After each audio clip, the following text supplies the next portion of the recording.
اب اس بچپن کو، اس جگنو کو ڈھونڈنے نکلے ہیں تو وہ بچپن تو کسی مول نہیں ملتا، کسی طور نہیں ملتا۔ ہاں اگر پیڑ پودا اگ جائے تو شاید روٹھا ہوا جگنو لوٹ آئے وہ۔ یہ باپ، یہ کتاب، یہ انتصاب، اسی جگنو کے نام، اسی جگنو کے نام۔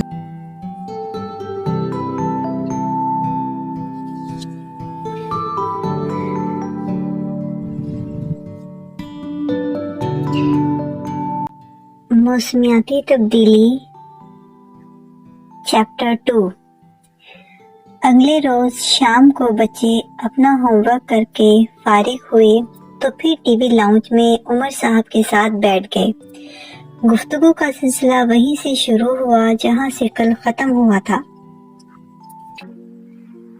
موسمیاتی تبدیلی کی ایک اور بڑی وجہ آلودگی ہے۔ عمر صاحب نے گفتگو کا آغاز کیا۔ آپ کو پتہ ہے آلودگی کیا ہوتی ہے؟ خضر نے ہاتھ کھڑا کر دیا۔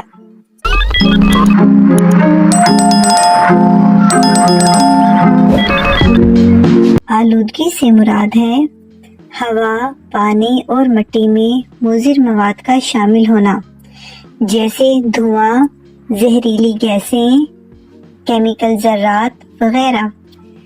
شاباش، درست کہا آپ نے۔ اور یہ آلودگی آتی کہاں سے ہے؟ عمر صاحب نے اگلا سوال داغا۔ ہوا میں تو آلودگی گاڑیوں، اینٹوں کے بھٹوں اور فیکٹریوں کے دھوئیں اور مضر گیسوں کے اخراج سے شامل ہوتی ہے۔ پانی میں آلودگی سیوریج کے پانی اور فیکٹریوں کے فضلے سے آتی ہے۔ اس کے علاوہ کوڑا کرکٹ، شاپنگ بیگ، کیمیائی کھادیں اور کیڑے مار ادویات وغیرہ بھی پانی اور زمینی آلودگی کا باعث بنتے ہیں۔ زیر تعمیر عمارتوں اور سڑکوں سے اڑنے والی گرد سے بھی ہر طرح کی آلودگی میں اضافہ ہوتا ہے۔ خضر نے معاشرت علوم کی کتاب میں پڑھا ہوا سبق دہرا دیا۔ لیکن ابو، آلودگی سے ہمیں کیا فرق پڑتا ہے؟ گل جو کافی دیر سے باپ بیٹی کی گفتگو خاموشی سے سن رہی تھی پوچھنے لگی۔ سب سے پہلے تو آلودگی سے صحت کے مسائل مثلاً سانس، پیٹ، جلد وغیرہ کے امراض جنم لیتے ہیں۔ پرندوں اور دیگر جانوروں، حشرات الارض اور آبی حیات سب کے لیے نقصان دہ ہے۔ اور پھر اس سے ہمیں سموگ جیسے مسائل کا سامنا بھی کرنا پڑتا ہے۔ عمر صاحب بولے۔ سموگ کیا ہوتی ہے؟ دونوں بچوں نے بیک وقت سوال کیا۔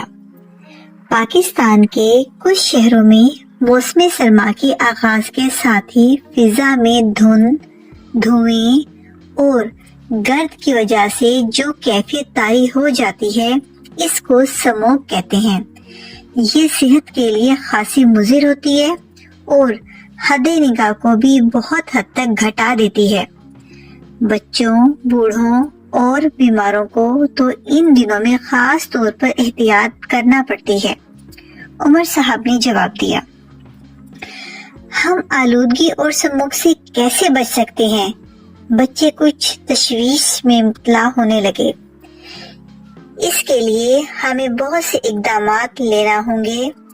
ایک تو جہاں تک ممکن ہو ہمیں سائیکل کے استعمال کی حوصلہ افزائی کرنی چاہیے۔ اگر ہو سکے تو ان کے لیے سڑکوں میں علیحدہ لین مختص کر دینی چاہیے۔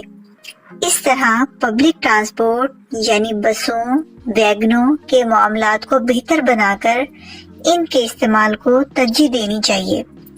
اپنے ذاتی گاڑیوں کو بھی اچھی حالت میں رکھنا چاہیے تاکہ دھوئیں کا اخراج کم سے کم ہو۔ فیکٹریوں، کارخانوں اور اینٹوں کے بھٹوں کو بھی پابند کرنا چاہیے کہ وہ جدید ٹیکنالوجی کے استعمال سے دھوئیں کے اخراج کو کم سے کم سطح پر رکھیں۔ ہمارے کسانوں کو بھی فصلوں کی باقیات کو آگ لگا کر تلف نہیں کرنا چاہیے۔ सीवरेज और फैक्ट्रियों से खारिज होने वाले आलूदा पानी को भी टेक्नोलॉजी की मदद से साफ करके करीबी नाले में डाला जा सकता है या दोबारा इस्तेमाल में लाया जा सकता है। उमर साहब ने तफसील से जवाब दिया। स्मोक के दिनों में हमें क्या एहतियात करनी चाहिए? खिजर ने पूछा। हमें ऐसे मौसमों में बिला जरूरत बाहर निकलने से परहेज करना चाहिए। घरों के दरवाजे खिड़कियां बंद रखनी चाहिए। आलूदगी ज्यादा हो तो मास्क का इस्तेमाल भी करना चाहिए और मुंह हाथ धोते रहना चाहिए। उमर साहब ने उन्हें समझाया। हमारे टीचर कह रहे थे कि आलूदगी के मसाइल पर काबू पाने के लिए रिसाइकलिंग से काम लेना चाहिए। खिजर ने बताया। वो ठीक कह रहे हैं। हमें कचरे, प्लास्टिक और दीगर फालतू अशिया की रिसाइकलिंग भी करनी चाहिए। उमर साहब ने इत्तेफाक किया और फिर गुल से मुखातिब होकर पूछने लगे, आपको पता है रिसाइकलिंग क्या होती है? मुझे कुछ अंदाजा है, गुल बोली। इस्तेमाल शुदा अशिया को दोबारा इस्तेमाल के काबिल बनाना शायद रिसाइकलिंग कहलाता है। बिल्कुल दुरुस्त कहा आपने। प्लास्टिक, गत्ते, कागज, शीशे, लकड़ी और कपड़े से बनी हुई अशिया को कूड़े में फेंककर जाया करने के बजाय थोड़ी सी कोशिश से इन्हें अलग अलग करके दोबारा किसी न किसी इस्तेमाल में लाया जा सकता है। इससे एक तरफ तो कूड़े क्रिकेट को ठिकाने लगाने का मसला बड़ी हद तक हल होगा और दूसरी तरफ बहुत सा खाम माल भी दस्तयाब होना शुरू हो जाएगा। उमर साहब बोले। बच्चों को तेजाबी बारिश और ग्रीन हाउस गैसों के बारे में भी बताइए। डॉक्टर शहनाज, जो काफी देर से उमर साहब और बच्चों में होने वाली गुफ्तगू खामोशी से सुन रही थी, कहने लगी।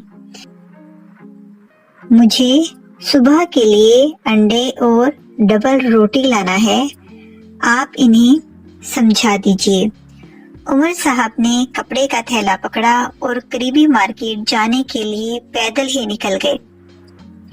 वो सब घर वाले इस हकीकत से बाखूबी आगाह थे कि प्लास्टिक के शॉपिंग बैग या शॉपर आसानी से तहलील नहीं होते, जमीनी आलूदगी का बाइस बनते हैं और सीवरेज सिस्टम और पानी के बहाव में रुकावट डालते हैं।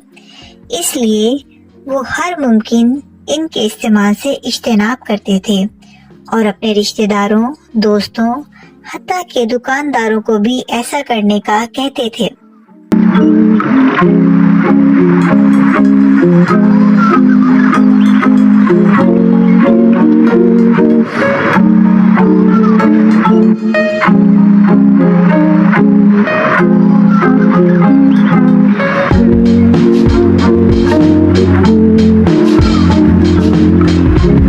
बच्चों, इस तस्वीर में आपको कचरा ठिकाने लगाने का सही तरीका बताया जाएगा।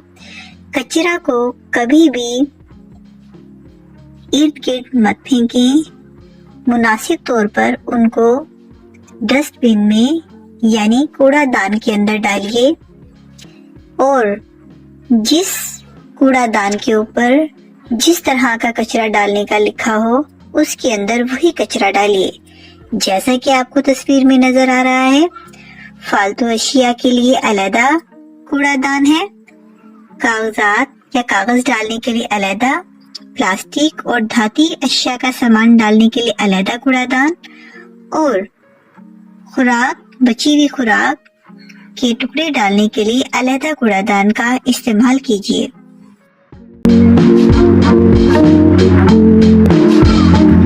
उम्मीद है कि इस वीडियो से आपने बाखूबी अंदाजा लगा लिया होगा कि आलूदगी की कौन कौन सी इकसाम है और इनकी वजूहात क्या हैं, स्मोक क्या है, इनसे कैसे बचा जा सकता है, साइकिल के इस्तेमाल के हमें क्या फवाइद हैं, रिसाइकलिंग से क्या मुराद है और इसकी कौन सी मिसालें हैं, प्लास्टिक के बने शॉपिंग बैग के इस्तेमाल में क्या क्या कबाहतें हैं। इन तमाम सवालों के जवाब आपको इस वीडियो से ضرور مل گئے ہوں گے۔ مزید اس طرح کی معلوماتی ویڈیوز دیکھنے کے لیے ہمارے چینل کو لائک اور سبسکرائب کیجیے۔ شکریہ۔